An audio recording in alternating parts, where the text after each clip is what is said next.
Hey friends, welcome to She's At It Again. My name's Tanya, and today we're going to start off by making some corn tortillas.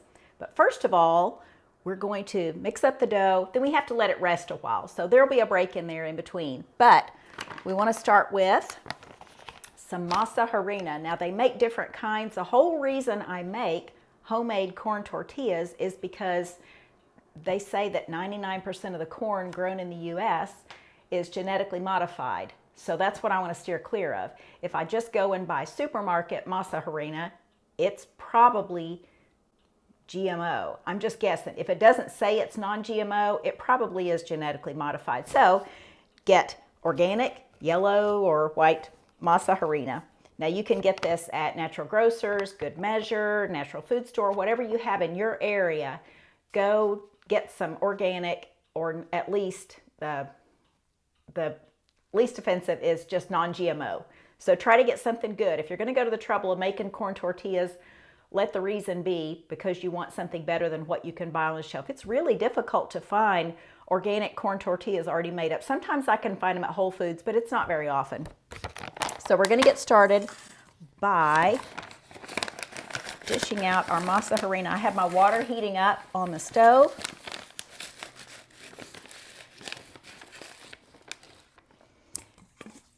And I only need enough to make a casserole, but my husband really likes to snack on these with other stuff. So I'm going to go with about 1.5 cups of the masa. And this smells so good when the hot water hits it. It's almost like a blast of just super fresh corn right in your face. So it's really surprising what it smells like when you get it going. We're going to add some salt to our mix. And for every cup you use, it takes about 1/4 to 1/2 teaspoon of salt. So I'm just going to eyeball it.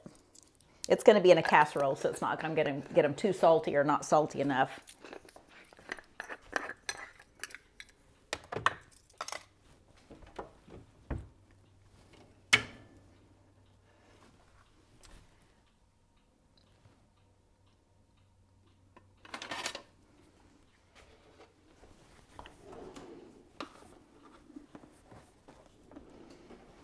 First world problems, wondering which spatula to use. Just mix that up a bit so the salt will be incorporated into your masa. And then we're going to pour our flour in. It takes, for every cup of masa, they say it takes about 1 cup of water, but I tend to use a little bit less. I don't want it super sticky when I make them. So you can always add more masa or more water. It's not like you can't add to it later on. Oh, that smells so good.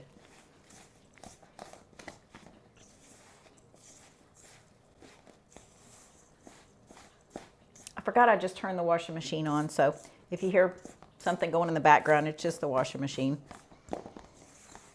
I took the doggies to the groomers and dropped them off, so I'm here by myself. I'm so excited. It's almost like taking your kids to school or something and you get the whole house to yourself. I don't have anybody standing at my feet watching every move I make.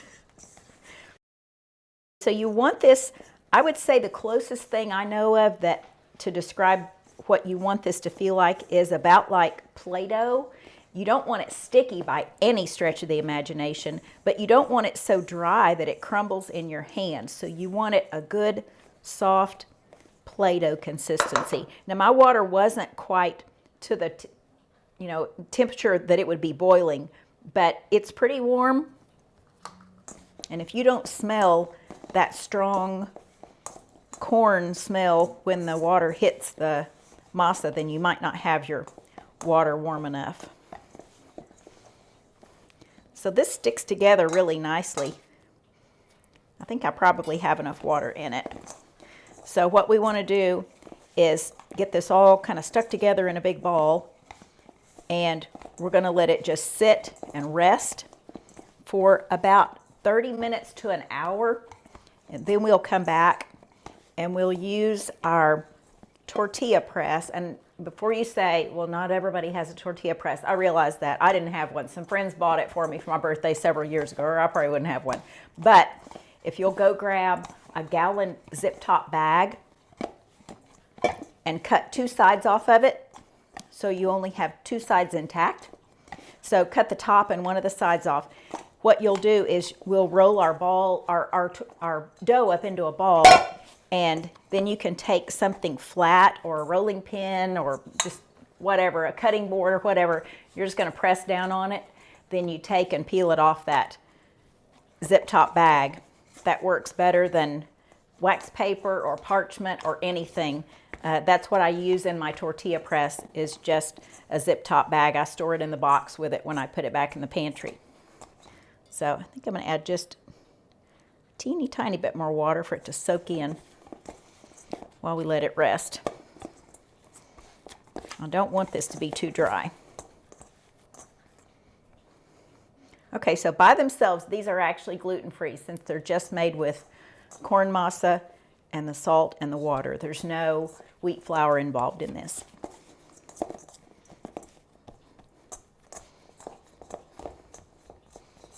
All right. I'm going to take my handy dandy shower cap. That's the benefit to traveling a lot, is you get to save all the shower caps from the little hospitality kits.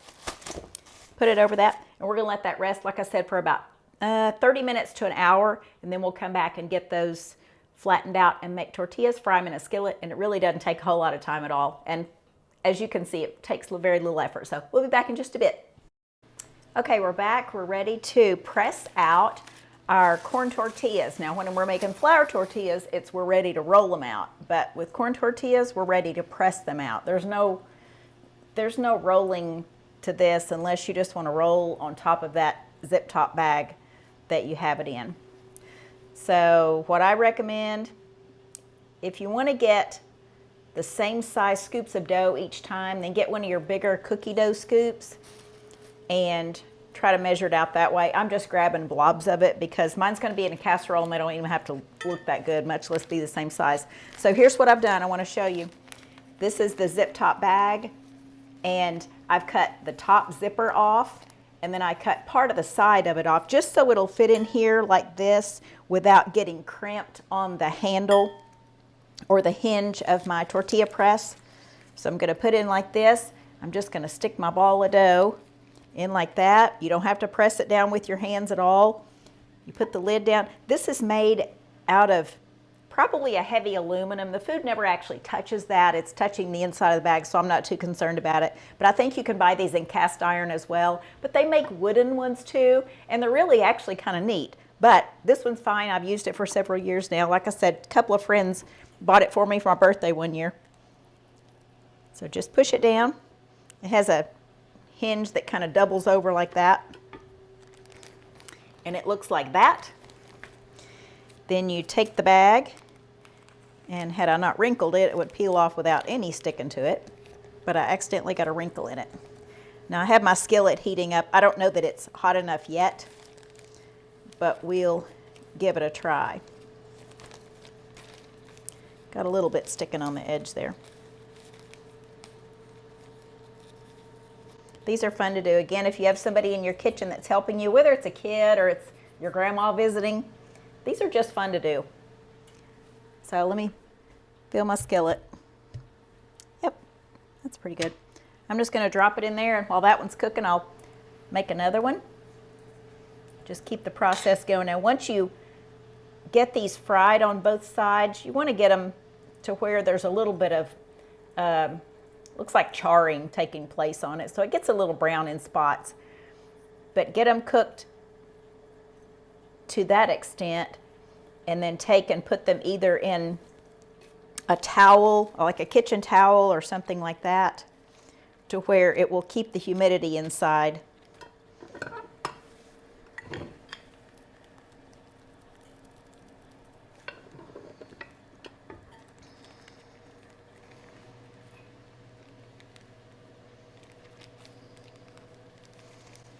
If you pull one side off and then actually flip it over and hold it in your hand and pull the bag off the tortilla itself, sometimes that works well too. So I'll just go back and forth from the one that's cooking to the one that's being pressed. Oops, that broke in half. Kind of turns a little bit of a different color when it starts cooking. I'm going to put mine in this tortilla keeper. I have this for flour tortillas normally, but it has some parchment in here. I don't really like the fact that it would touch that plastic. I don't know, I'm just kind of sketchy about that. Or I should say overly cautious maybe to some people. Now I don't turn my burner on super high. Here a while back I was making some of these and I had determined that it was to the level of number 2 on my burner. So whatever that is on your burner, I would say about halfway between low and medium is what I cook these at. So again, these are going to go in a casserole. They're not being used for tacos or anything like that, so they don't necessarily have to be pretty. They don't have to be the same size. So I'm just making excuses for myself because these are super ugly. So that's my excuse and I'm sticking with it, and we're going to go with it. Now this is a dry skillet. I don't have any oil or anything like in there. You could put oil if you wanted to. I don't necessarily think it would hurt it, but I don't know that it would help it at all. If you have a big square griddle like those kind you cook pancakes on your island or something like that, you could just do like maybe 8 at a time. I could probably do that. And normally I cook these in a cast iron skillet, but I just grabbed my stainless skillet a while ago. You wouldn't think that something like a tortilla would make that big of a difference when you're cooking something like a Mexican casserole, which is what I'm making later on. But we've had people eat with us, and because I can't find organic tortillas around here anywhere, this is what I make, and they can actually taste the difference. And it's not like they're a foodie and they're really honing in on what's homemade and what's not. They can just tell a difference. I can't tell the difference. Maybe it's because I've eaten them long enough to where I don't remember what a store-bought one tastes like. But they really do have a very, very good taste to them. I can't explain it well other than the fact that it just tastes like fresh corn.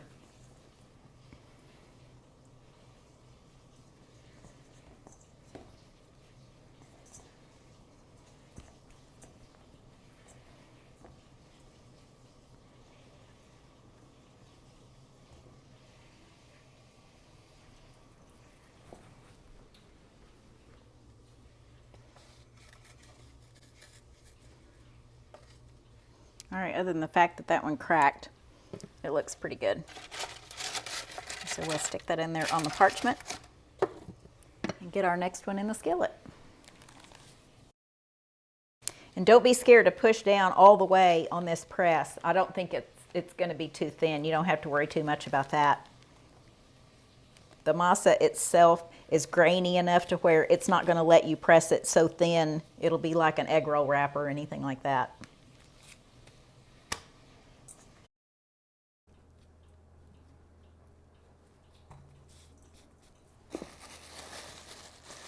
When you're not working with the dough itself, it's a good idea to keep the shower cap on there just to keep the humidity in.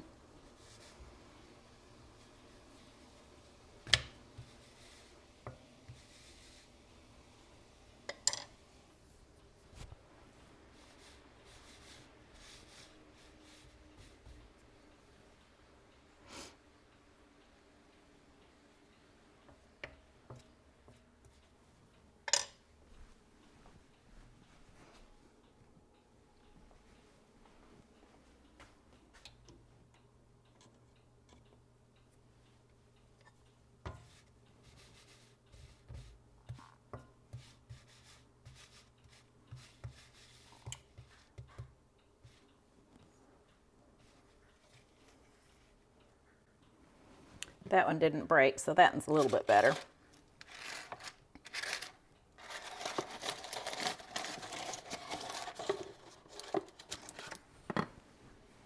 All right, we're just going to keep putting these in and then pressing more out. So I'll turn the cameras off and I'll let you see what the final product looks like. All right, we're taking our last tortilla out of the skillet, and I'm gonna try to get this. Nope, gotta pick it up with my hands. All right, this is what they look like. Got a stack of them going here. I'm gonna put the lid on it to keep the humidity in. And we're gonna use those later on today. Turn that burner off. Okay, so that's our corn tortillas, but don't think it's over. Stick around, and I'm gonna show you how to make one of my favorite comfort foods ever. I say that about everything, I know. But this is something that I learned how to make when I was about 13 years old, and I just thought I was the boss because I knew how to make a casserole.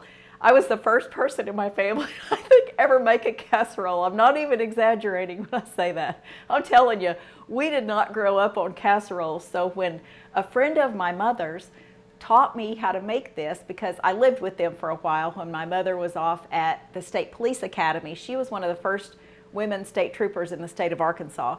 So she went off to the State Police Academy, and I had to stay with her friend for, I want to say it was about 8 to 12 weeks. This was during the time I was in junior high school.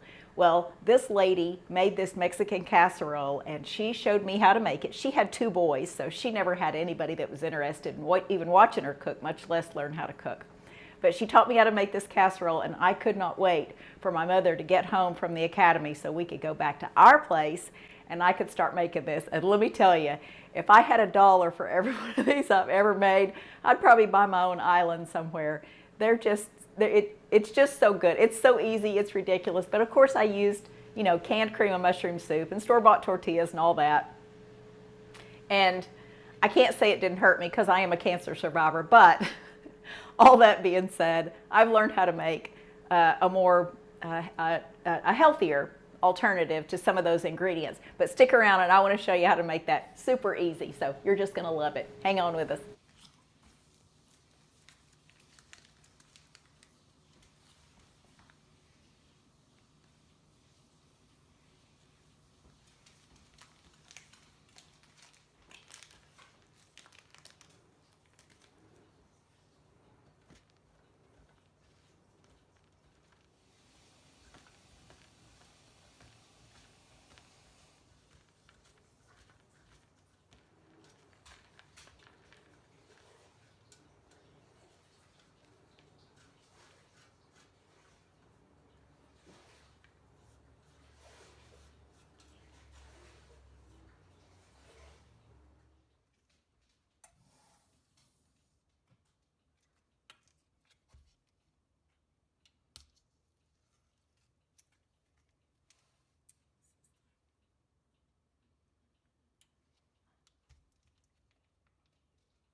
Hey guys, continuing our Mexican casserole. Now remember, this is comfort food for me, and this is not spicy Tex-Mex. This has no spice to it whatsoever as far as heat. Now as far as flavor, I think it has a lot of flavor. All right, so here is our cream of mushroom soup that we made earlier, and notice how it has thickened up. I mean, it's like a blob of paste. perfect, perfect texture. It's exactly like what you'd get out of a can of condensed cream of mushroom soup, except for it has better ingredients and it actually tastes better.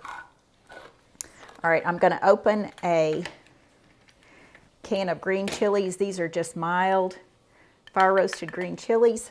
They're diced and it's a 4-ounce can. So you can see what that looks like. I'm going to mix that with the cream of mushroom soup. Once you get your ground beef cooked and your cheese shredded, this casserole goes together, I mean, zippity-doo-dah fast. All right, so we're going to take our ugly tortillas that we made yesterday. I actually don't think I added enough water to these, so they were a bit dry in the skillet. I was a little disappointed at how dry they were, but again, they're just going in a casserole and it's going to be covered up with other ingredients, so it's not that big of a deal. But had I been using them for tacos or something, I'd have probably just made the whole batch over again. All right, this is going to be one of those layered things. So we're going to put our tortillas down. We have our ground beef here. This is totally unseasoned. It doesn't even have salt or anything in it. Just ground beef. Going to sprinkle about 1/3 of it over the tortillas. Make sure it gets to the edges. We have a tendency to want to put things in the middle and not on the edges, and then everybody gets that middle piece and they're like, oh, this is so good, and you're left with something that doesn't have anything in it. So we don't want that to happen. So spread your ground beef out pretty good. Let's give this a stir. Now, as you saw earlier in the video, this is extra sharp cheddar cheese.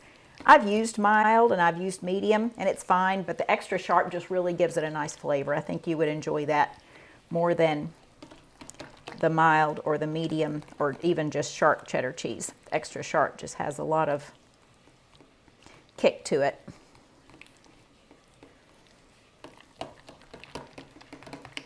Shout out to my friend who showed me this years ago. She lives in a town called Pine Bluff, Arkansas, and we used to live nearby. And her name is Loida Smith, and she was a hairdresser. And I lived with her, her husband, and her 2 boys when my mother was at the State Police Academy. She let me live with her that entire time. Was very gracious about it. Having a girl in the house was not something they were used to. So, but she did teach me how to make this, and I've never stopped making it. So if she ever gets a hold of this video, if somebody sends it to her, I'm grateful. I'm grateful for her hospitality and for her showing me how to make this.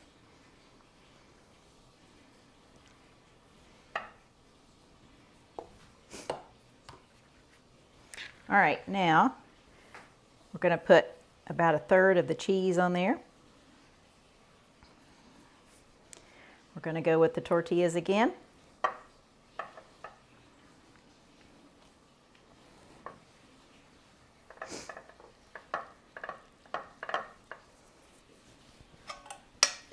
So as you can see, this is just basically 3 identical layers. That's what we're doing.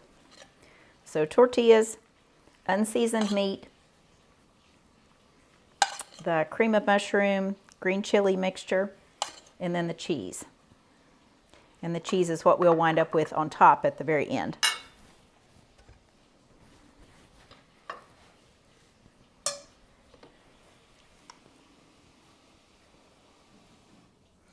You can't really spread this around once you get your ground beef on there, because then your ground beef will all move around. But if you just kind of drop it in little tiny blobs, that should be sufficient. That's how I've really always done it.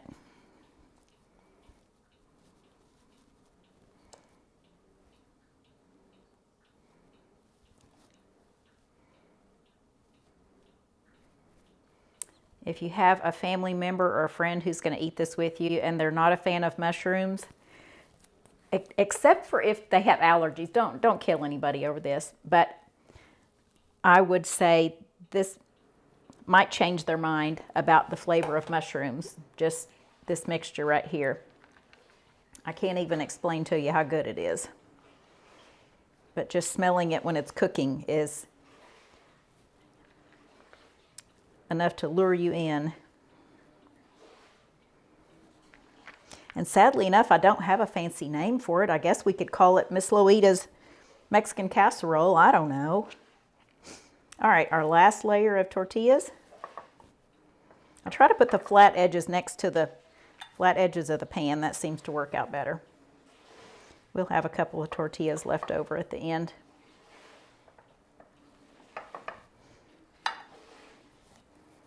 Put that in the middle there. Our last bit of ground beef.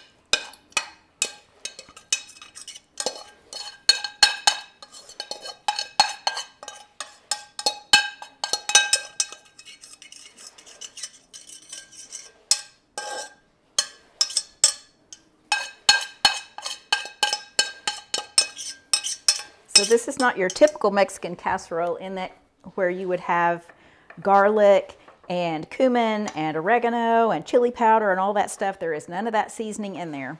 So what's Mexican about it? I have no idea, except for maybe the corn tortillas. So we'll just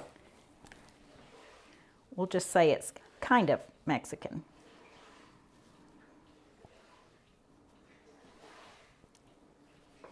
Maybe the green chilies is what makes it Mexican. I don't know.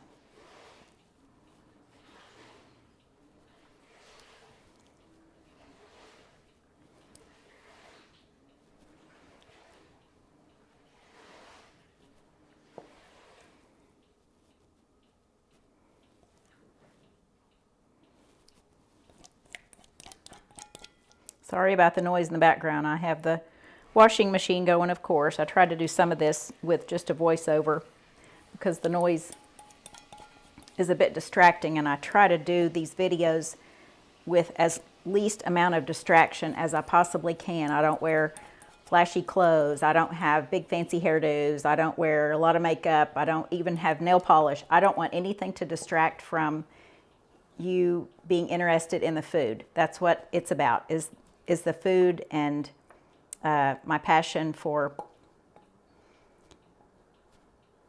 feeding your families better and wiser. All right, done with that.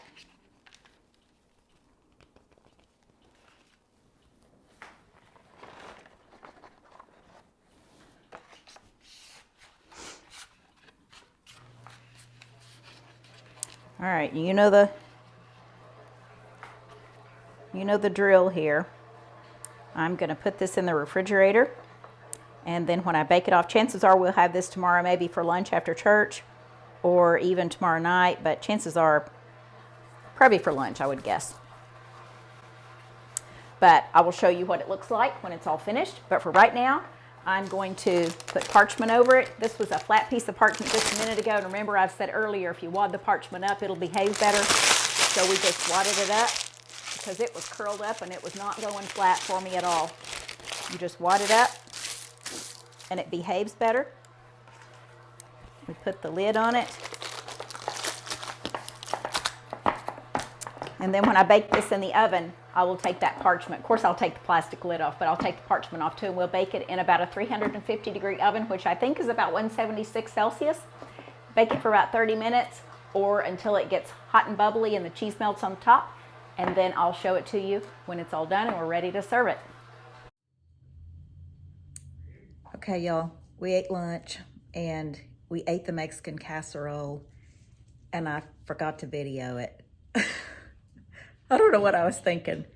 I feel like I'm doing one of those videos of I ate all your Halloween candy, but it's really a trick. But no, we really did eat lunch, and I forgot to video the Mexican casserole. But we're going to reheat the leftovers, and I'm going to show you what that looks like.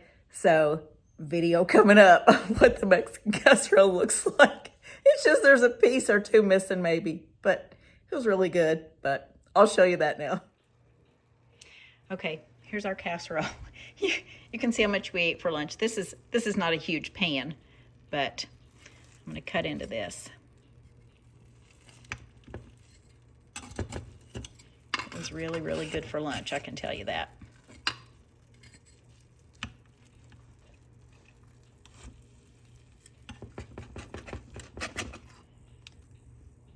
Okay, so hopefully you can see those layers of corn tortillas and the cream of mushroom soup, the green chilies, the ground beef, the cheese, all that stuff.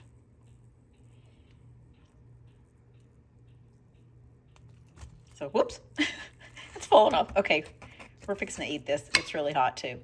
But I just wanted you to get a look at it after it got done. So it looks like a pile of mess right there, but it was really delicious. Take my word for it. Thanks, guys. Thanks for watching.